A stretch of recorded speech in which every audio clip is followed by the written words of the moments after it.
D'ici 2100, les risques d'incendie seront multipliés par 5.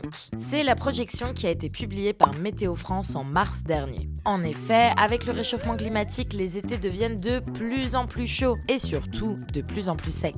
Et qui dit sécheresse dit conditions idéales pour les départs de feu. Sauf qu'aujourd'hui, le danger ne se limite plus qu'à l'été. La période à risque commence dès les premiers jours du printemps et s'étend parfois jusqu'à l'automne avec des canicules tardives. Et quand il fait sec et chaud, les arbres transpirent. Ils puisent donc de l'eau stockée dans le sol afin de se rafraîchir et survivre.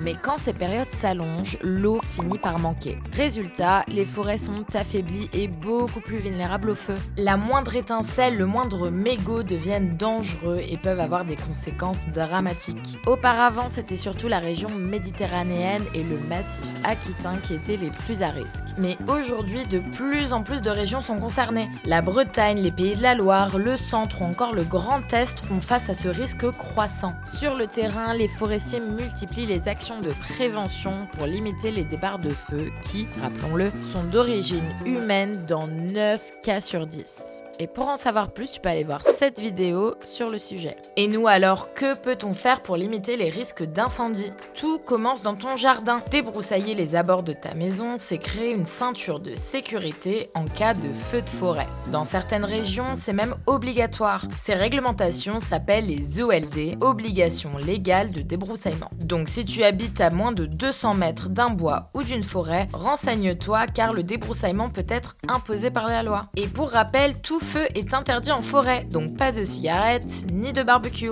Et il est important de prendre toutes ces précautions pour te protéger les autres, mais aussi protéger les forêts. Et n'oublie pas de t'abonner.